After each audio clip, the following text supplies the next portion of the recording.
We think about water as a simple one molecule of H2O. Water is light, water is life, water is energy, water is a dynamic being. Water is a living and conscious being. It tracks all the other water molecules that begin to act like a symphony. They behave in a symphony because now they are behaving in a term that we use called coherently.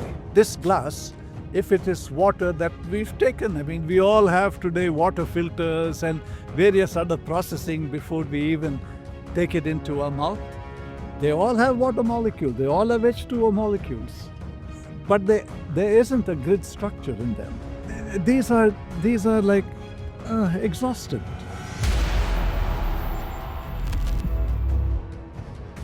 They're tired, they're exhausted, they're fatigued.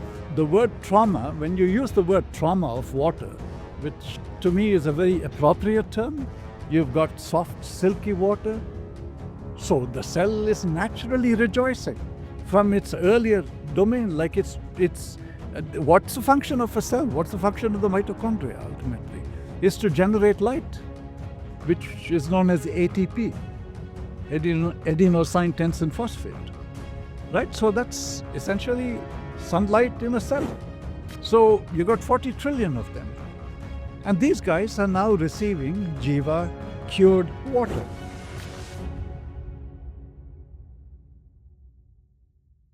Welcome to the Life Grid conversation. This conversation is going to be something which we consume a lot, but least understood. Water. This is not my quote, the most consumed and the least understood. It is Dr. Krishna's quote, who has been researching, studying water for the last 40 years. Not 1, 2, 3, 40 years he's been working with water to understand the nonlinear properties of water. He is the research scientist and founder of Jiva Water Devices. And from him, we are going to learn all about water, things that we don't know. Welcome, Dr. Krishna. It's an honor and a blessing for us to have this conversation. Thank you so much. Dear Krithika, thank you. It is number one, magnificent to be on your podcast called Life Grids. That's foundational to life itself. Very profound thinking. Thank you so much. Krishna, what is water? Again, a poignant question, very, very poignant question. What do we think about water today?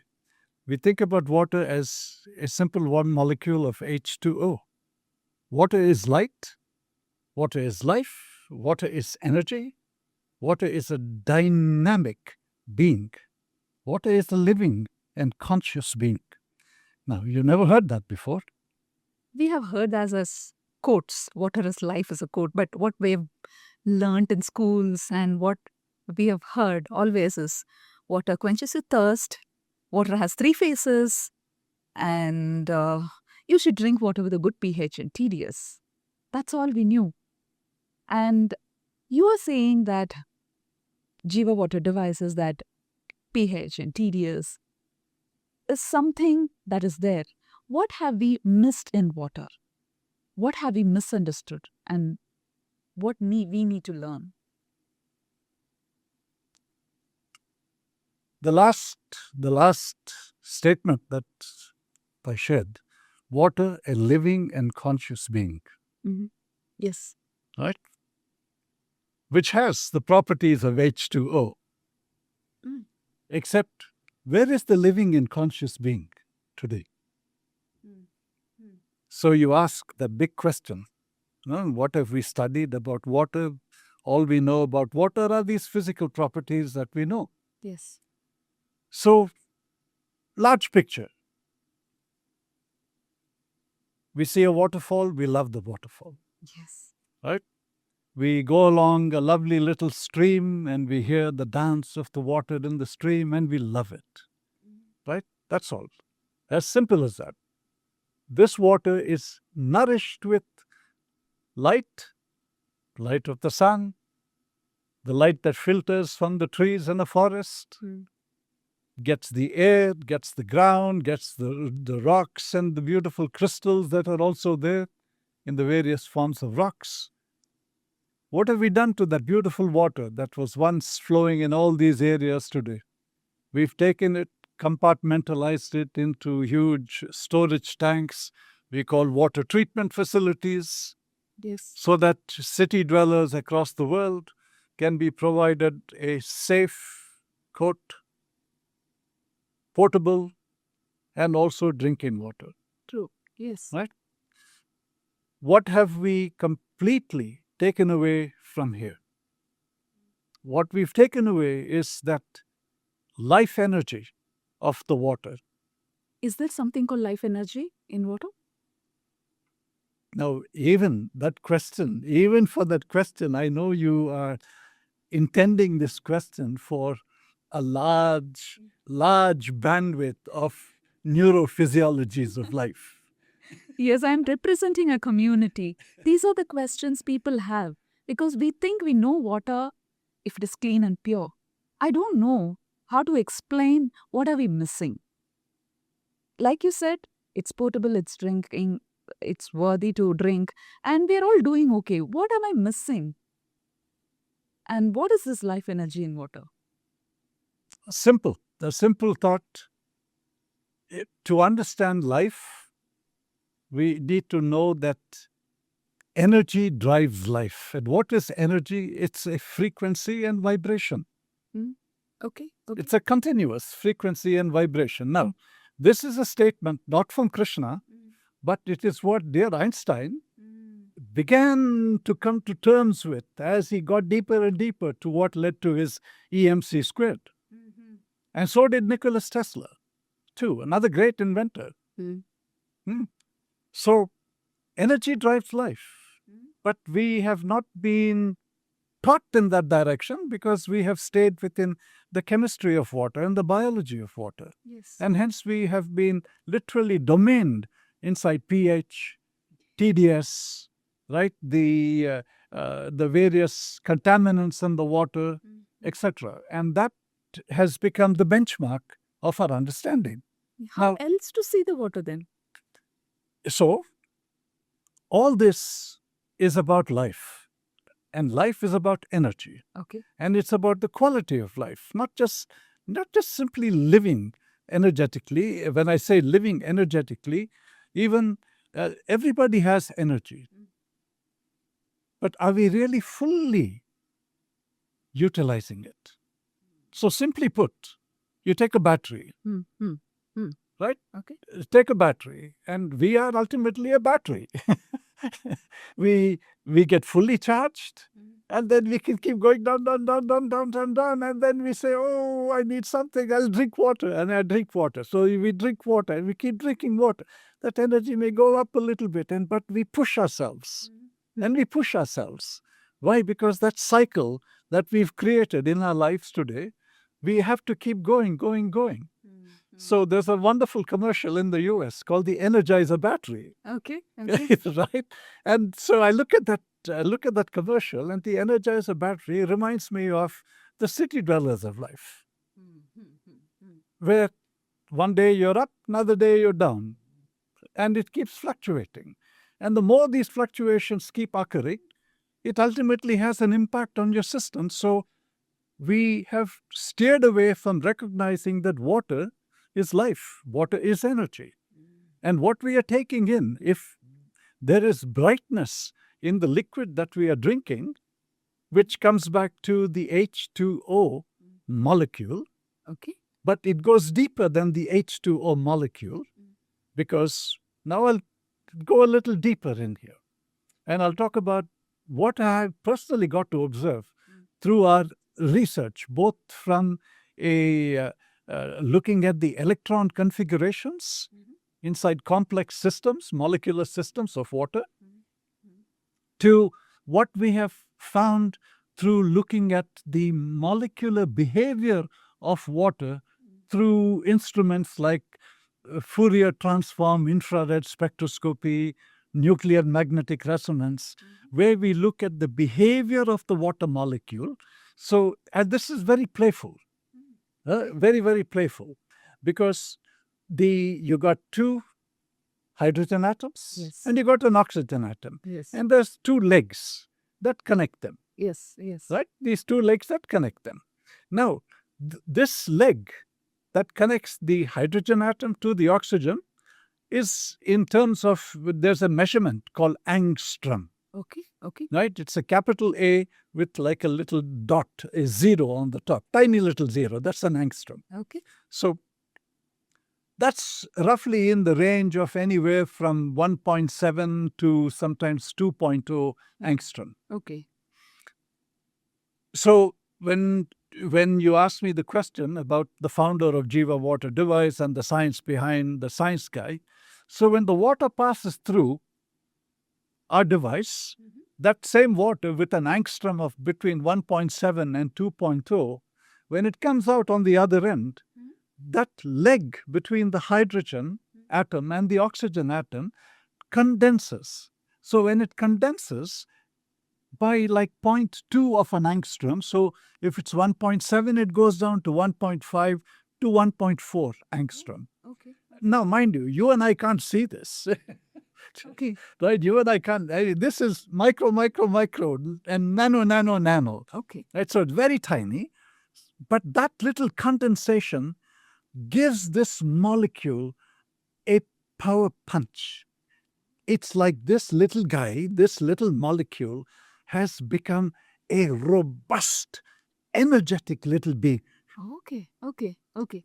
Now imagine this robust little energetic being in a drop where we talked about earlier, 1.5 followed by 21 zeros, the number of molecules in a drop. Okay. Okay. So now you talk about these 1.5 sextillion molecules, all with a little power punch like this. That number is very exponential. The impact will be larger. But how is it going to impact my human health? Oh, it's call it, that is exponential actually, what really takes place. But I'll bring it into something that we can see, we can touch, we can feel, we can drink, right? All that. So this little, what we call a condensation of that leg, attracts all the other water molecules that begin to act like a symphony. Okay. So when they begin to act as a symphony, they behave in a symphony because now they are behaving in a term that we use called coherently. Okay. Okay. So the word coherence, meaning it's like you watch people when when there is a battalion, they are completely in stride, which means they are synchronous to movement. They are in tune. Now, we talk about 1.5 sextillion molecules in tune to the rhythm of life, because that is what water is. Water is a living and conscious being. That living and conscious being has now regained its presence after what we have done to the treatment protocols Okay. Okay. of what we've done to what we are experiencing today. So is it this research that you have been conducting, testing the waters from city and also from the natural sources and the sacred spaces? And what have you observed in these researches? First of all, is that for everything in life comes with a very defined presence that we would refer to as a structure. So if the structure is chaotic, then there is lack of symmetry Okay. in systems. Okay. Lack of symmetry. So there's a lack of organization. So ability of interaction, ability of communication. All of these happen. Okay. Now, this is not unfortunately, but this is what we need to pay reference to, is what we've done to our waters in the treatment protocol. Okay. That is, It's just the way it is. So we're not saying it's good or not good. It just is. Yes. Right? Now we look for solutions. Now, and that I will park that for a moment, because the question you had, sacred spaces, how is the water in sacred spaces? Water in sacred spaces are they are organized. They're very coherent. Okay, was that also at 1.5 angstroms, which is equal to what is the water that is passed through the device? Well, I haven't done measurements of that capacity in there. I've done other measurements to look at the non-linearity Okay, of the non-linear behavior of the water molecules. interesting. Okay. By looking at the energy of life, essentially, from biological systems. Okay. Water So, being, are you saying that there is an energy difference between the water in the city and in the natural resources? this is a kind of gulf. Wow. Okay. Apart from the H2O and the science numbers that you spoke, there are non-linear properties which also has a huge difference. Yes. Yeah, actually, when we see what I see, feel, and touch, is that real or is that only transitional? Not philosophical talk here. It's very straightforward, point blank, point on. Okay. This is temporal. We come, we go. Right? What we do not see truly exists. We are breathing. What are we breathing? We are breathing lots of H2O and maybe few other components out here. Can we see it? No. Do they exist? Yes. So, do we see the perspiration, the inhalation, and the exhalation of leaves? Do we see the way the trees defy gravity and take water up all the way to the top? We don't. Right? Well, what else do we see? I mean, these are the they should be the anomalous behaviors of life. The anomalous behaviors, hence, of defining the very properties in which we have limited our understanding to by only looking at the biology and the chemistry of water. Okay. And limiting it. Okay. Because the moment we begin to go into these kind of areas, because what do? They integrate the dynamism of nature. When you say dynamism of nature, that is water, you're saying we should start looking at water beyond just the physical, chemical parameters. We should start looking at molecular and the anomalous behavior. Well, we can't suddenly flip the switch. I said, no, we can't look at the pH, we can't look at TDS, and we can't look at all of these. We still have to follow, because we built archives, we built an educational system based on this. But yet we have a lot of angst. Ultimately, what is education if it is not to enlighten one? The key point. But we don't stop to ask that question. Okay. We are still highly barbaric in our behaviors. We are not evolved as a society at large, even through all what we have done and learnt. Okay. So we need to stop and question that. And one of the most significant questions is our importance to water. Agreed. How important is water to life? That's fundamental. We've taken water and we have reduced water to a commodity. Look at the atrocities we've committed to water. Let's park that. But that's what it is. But we are solution-driven. To me, Krishna is a solution-driven person. Okay. That's the intent. Okay. That's why I guess I'm hanging around on the planet. Okay. Yeah. So to be solution-driven, water is a solution provider in the literal sense of the word. No matter what you throw in the pathway of water, it will always work around it, create harmonics, Yes. and flow on. No matter what you do, water will still do that. Right? We've stripped that attribute of water out, and hence we've taken water and relegated to a commodity. So we can't stop at that. We need to raise the bar of our understanding. So from a perspective of science, from a perspective as a scientist, as a researcher, If we have found all the solutions for life, then we should all be thriving, no? Life should be thriving for everybody.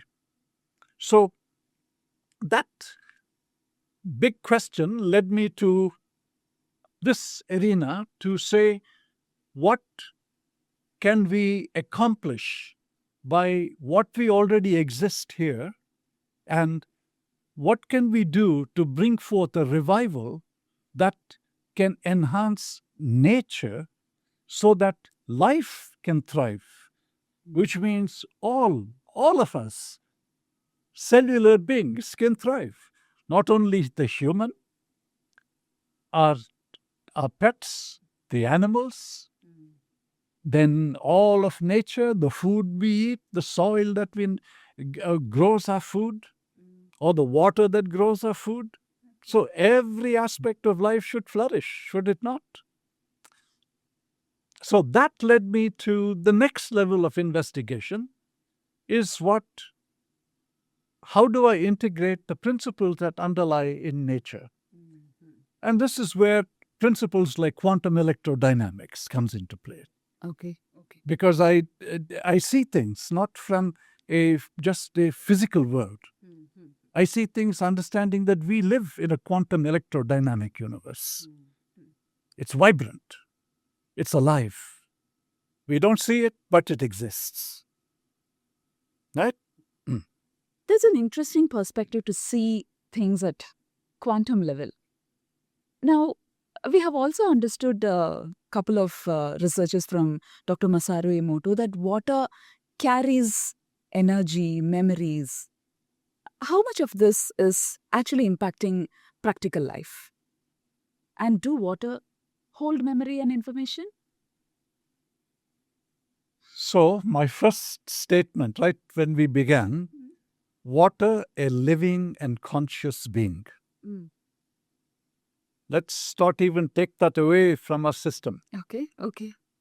If you think that you are looking at water as a commodity, I then request you to revise that attribute of thought and begin to see water from a whole vital and vibrant light altogether, which brings to the question of what dear Dr. Masaru Emoto-san conducted with his water experiments. Okay. Right? By providing music, various types of music, measuring, freezing them in little petri dishes, then at a certain temperature bringing them out and looking them through a high-resolution microscope and getting the structural images out of it, then using words. Now, all of these, when we come back to, I will bring it back now to the behavior of the water molecule itself, the H2O molecule. We talked about the angstrom, Yes. right? Yes. That little dancing leg Yes. that condenses, and hence it brings out a little punch Yes. to that tiny little molecule, tiny little molecule. And then you talk about 1.5 followed by 21 zeros, the number of molecules. And now you look at that in a glass. Imagine, in a glass of water, can you count the number of these molecules are there? Now, all these tiny little molecules condensed inside a glass of water are packed with punch, with that tiny little condensation. Okay. Keep in mind, water, the living and conscious being. Okay. Beautiful. Right? Water, the living and conscious being. Now, this slight condensation attracts all the others because they all get the same impact. So it's like a collective rhythm. You've created an orchestra of life. That's orchestra of life is in a glass. Okay. And so when we drink this water, we are addressing an orchestra, a symphony that's flowing into us. And how do you think our cells are going to respond? They respond to a symphony that is in harmony to life. Okay. Because nature is about life, for life to thrive. So, however, with dear Masaru Emoto, there were certain I would say you cannot take it and cut paste it. Mm. Because the types of waters, one, the water has to have the ability to hold a structure, Okay. and thereby it has to have the ability to hold the information. And what is information? Whether it's from music, Uh-huh. listening to a sitar or a piano, or listening to a bunch of drums and going and somebody jazzing away out there that one would go to a disco and probably listen to. Now, all of those will impact the water, will impact the water. However, what's the takeaway is the water, the molecules has to have the ability to hold that symphony. Okay. Okay. And if the water doesn't have the attribute to hold that symphony, it collapses. Oh, okay. It'll hold it for a short time period, Mm-hmm. maybe a couple of seconds, maybe a minute, and then it collapses. Now, this applies across the board to our waters. The waters that flow into our homes, our apartments, the waters we drink, has that level of, that's the memory capacity, that is the attribute, Okay. that I would call ultimately is the undisciplined molecule. Ah, okay. Okay.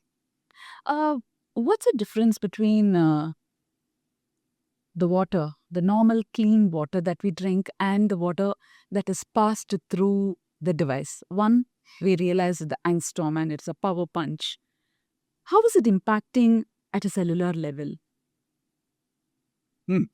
So again, this is absolutely beautiful, because in nature, when as we see waterfalls, etc., those are very compact, condensed water molecules. Okay. Okay. So these condensed water molecules, and you see how life thrives around it, right? The animals drink it, the birds drink it. Yes. Once upon a time, even humans drank it. Yes. And maybe even today, in certain parts of the world, there are flourishing humans who live beyond 125, 130.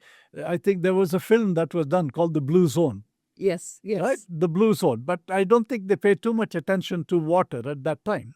But when you look at the water in many of these areas, they have that condensed quality because the water is a very light-filled water. Light-filled, which means it's packed with photons. Okay. It's a photon-rich water. Mm-hmm. So these photon-rich waters, because of the condensed molecule, have very, very self-organized structures. So the dance in the water molecule itself is, and because of that, what occurs to the water itself, the surface tension, which means the water quality has a silky tone to it. Oh, wow. Okay. Oh, it's delicious. If you just put your hand on top of the surface of the water, it's like silk.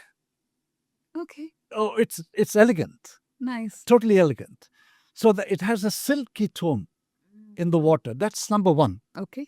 And two, because these water molecules are now, they are all very close together, because what's created are what we call hydrogen bridges. So you got one molecule, right, an H2O molecule, and then let's use another one for simplicity of example. Okay. So you've got one that is condensed. So this hydrogen on the top attracts another oxygen, and they've come closer to each other. And because they've come closer to each other, they leave a charge. Okay. Okay. So it's like they're going, and they're going. So there's a spark, Okay. ignition that is occurring between molecules. Okay. Okay. Right? So we call that a lovely hydrogen bridge. Okay. So that little hydrogen bridge is full of light. It's full of light. And since it is full of light, the density, which means that the molecules are now very closely integrated, but they're not stuck to each other. Mind you, they are mobile.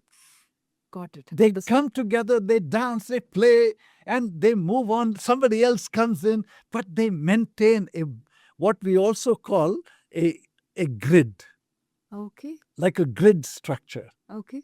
And this grid structure plays over the membrane of the water, and it continues to go down to the depths of where the water is. So when we look at this glass as an example, and this glass, if it is water that we've taken, I mean, we all have today water filters and various other processing before we even take it into our mouth. They all have water molecules. They all have H2O molecules. Right. Yes. But there isn't a grid structure in them. Oh, okay. Okay. So they are still there. They exist. But they are dissipated. They're Once like here, rowdy babies. like, at least rowdies have personality. That's these are like exhausted. Okay. They're tired. They're exhausted. They're fatigued. Okay.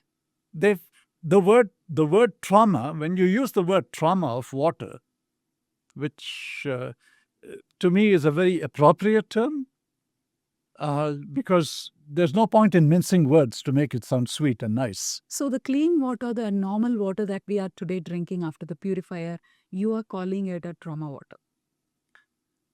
Well, hard fact, yes. Okay. Okay. But no, I've given you the reason why.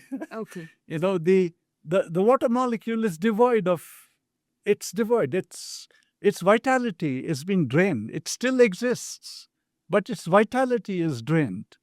And the other molecule, so you got a bunch of guys like going, it's, How is it? Isn't that the reason that why as humans, we are not able to achieve our superhuman potential? Is it because we are drinking very sad and very pathetically organized water? well, you know, we begin to touch certain attributes that we can ultimately begin to associate to the quality of life that we lead. Okay. Okay. It's a spillover. And Understood. and when we begin to see this,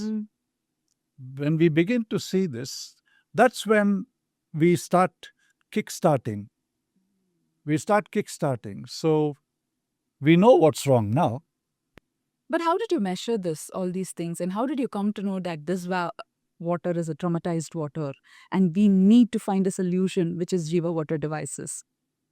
How did you get to know that this water is a trauma water? Point one is I look at the non-linearity, the non-linear behavior of biological systems. It's a technology and a science of bioelectrography. Okay. Biological electrography is you're stimulating it inside of electromagnetic fields.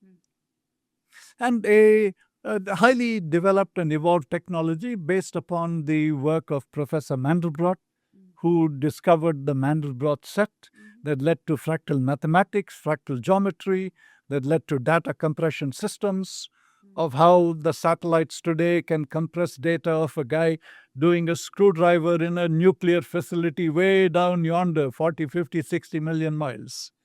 That's only because of fractal mathematics. So this has been applied and taken into the consideration of how can we utilize this science ultimately to study the well-being of life and to study biological systems. Okay. So that we can find solutions ultimately. It's for finding solutions. Okay. Okay. So, and I've been engaged with this technology for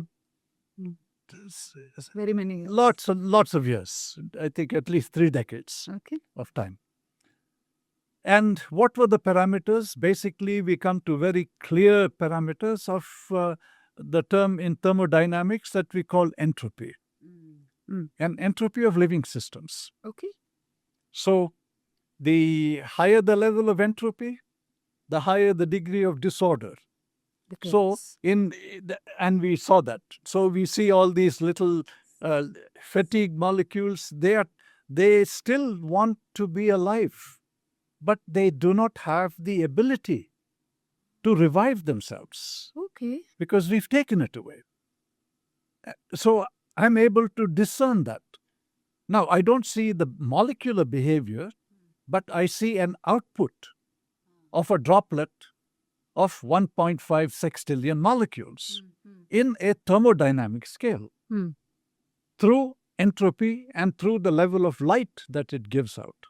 Okay. Okay. Right? So we do it in a dynamic way of for 5 seconds. That's the timeline for 5 frames per second. So I can see the spark ignition of the droplet, Okay. which means I'm seeing the spark ignition of the 1.5 sextillion molecules. Interesting. Very interesting, isn't it? Yes. And what did you see? And we see that those guys are fatigued and tired. They have a spark because they have some life in them. Wow. Okay. They do have. It's not that they are totally. But very, very minimal. And there are times when they are totally flatlined.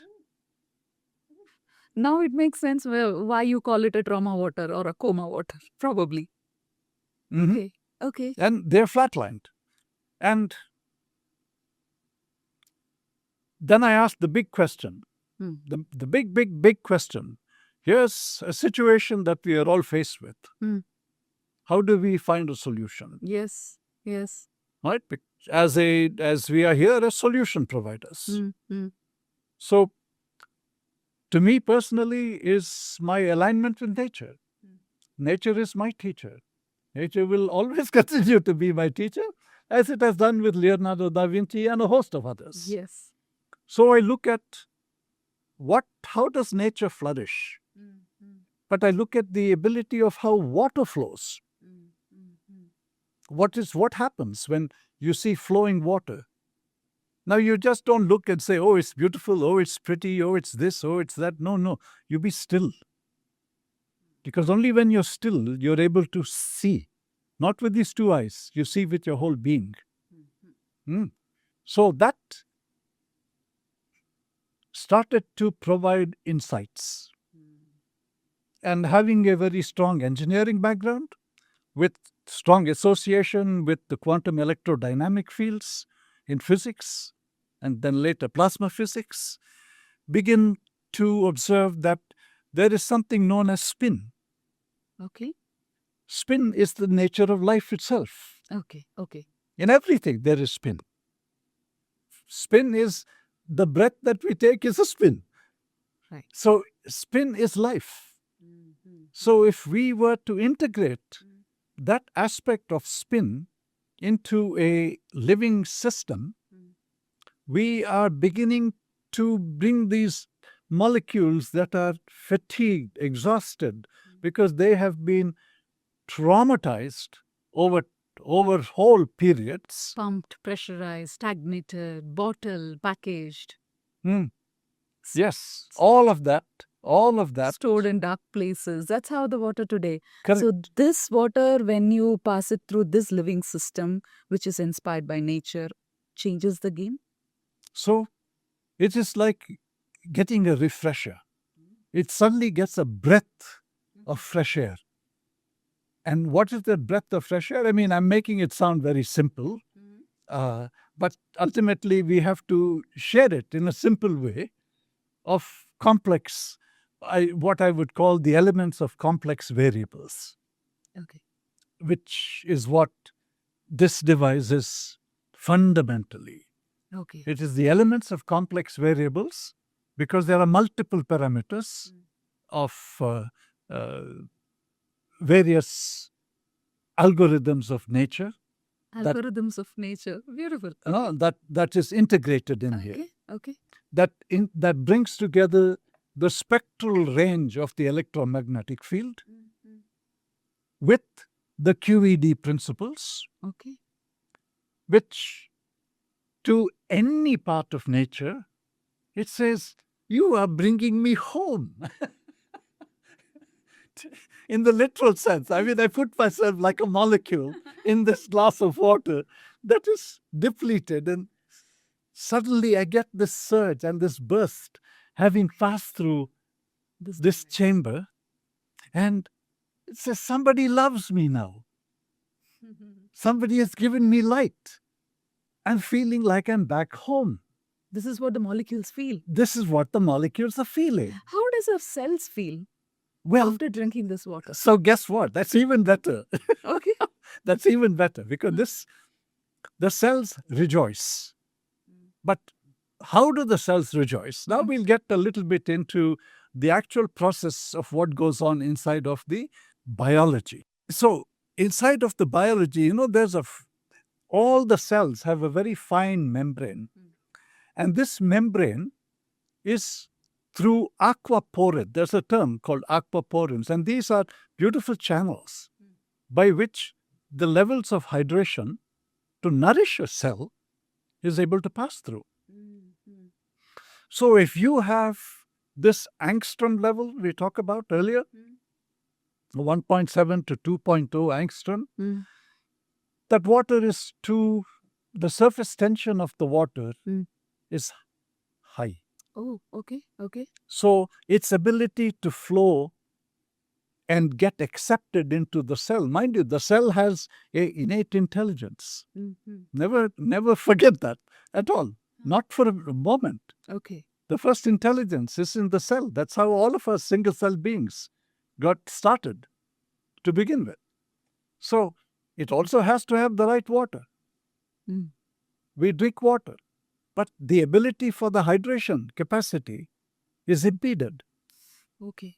Because it has surface tension, and even the density, when we look at the density of the water, I mean, these are all measurements we've done and repeated. Okay. Not 10 times, 20 times, hundreds of times. Okay. So that we can really say that what is passing through here is indeed the vitality of life, Okay. of water as a living and conscious being. Which our cells love, and when cells are hydrated, the entire body becomes healthy and a much enhanced state.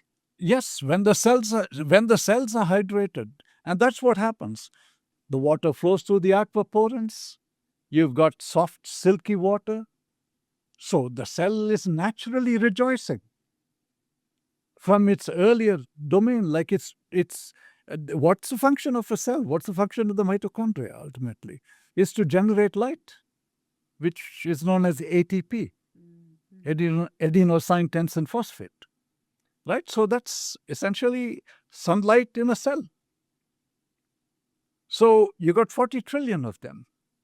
And these guys are now receiving Jiva cured water. Yes. So they flow, they begin to nourish the cell.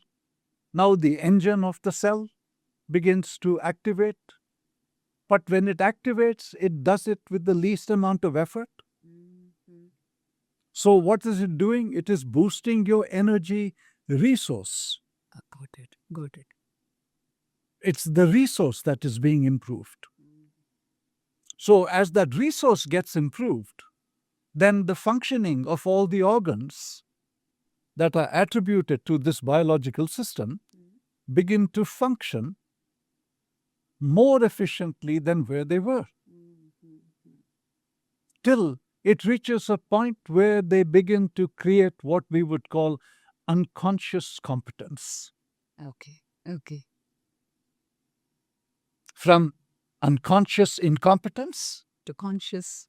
to now it becomes a signaling. So it is unconscious competence. Okay. They naturally function because the innate intelligence of nature is kicking in. And hence, all of us will begin thriving even more. Understood. Effortlessly, if we can become healthy and we can thrive, why not? And this device has been a blessing. And I'm sure we have seen lot of outcomes when this water was used in soil and agriculture applications. Who are the various scientists you have worked with in connection with water, Krishna?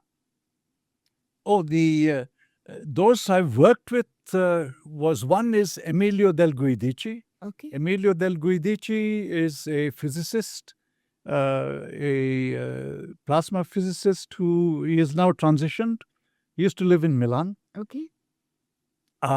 Then, of course, dear Dr. Masaru Emoto-san, Dr. Emilio Del Guidici, then Dr. Masaru Emoto-san, then Dr. Vladimir Vayekov, Dr. Luc Montagnier. Dr. Luc Montagnier was awarded the Nobel for his discovery of HIV. Okay. Yes. But, Yes. but his work with water has been extraordinary. Then with Dr. Gerald Pollack. Mm. Who's the gave us a concept of fourth phase of water. Yes, yes, very much so. Okay. Very much so. So we used to get together at conferences Okay. Okay. and have wonderful interactions on water. And you had been measuring energy aspect of water for all these scientists, isn't? No, we collaborated. Okay. Okay. We did collaboration. Another wonderful, wonderful being is Dr. May Wan Ho. Oh, Dr. May Wan Ho was an extraordinary being. She is also transitioned. But she ran a wonderful institute in London. Okay. Oh. Okay. The Institute for Science and Society. Wonderful, wonderful. Yes. It has been an amazing conversation, Dr. Krishna. It has been like a science class, biology class, and it's non-linear science. It's been a very wonderful. I'm sure we'll have another segment where we will deep dive into some of the topics that you mentioned in this conversation. And thank you so much for this and enlightening us that water is life and how you explained it. It is just not a code, and we really mean when water is life. Thank you so much for the time and taking so much of patience and calm to explain us in very, very simple and easy words. Thank you so much. See, that is the joy and the dance of life. And truly, and to me, it is highly valued for the choice of your topic, number one, and your choice to the commitment to the well-being of society at large. That to me is the greatest gift and honor of being here. It's a blessing. It's a blessing from all of you. All of you. Thank you, my mentors and my teachers. Thank you so much. Of course. And that's a wrap for today's The Life Grids conversation. So yes, please, we really need you to press the like button, subscribe button, and the share button. It really means a lot for us. We enjoy doing this. We are really happy doing all these things. But please comment how this episode was and what we can improvise. We definitely wanted to do better with every episode. So yeah, there are fun bloopers and behind the scenes on the Instagram. So visit us there too. See you soon with another free flow casual conversation with lot of good insights. Till then, take care. Let's explore every moment of life.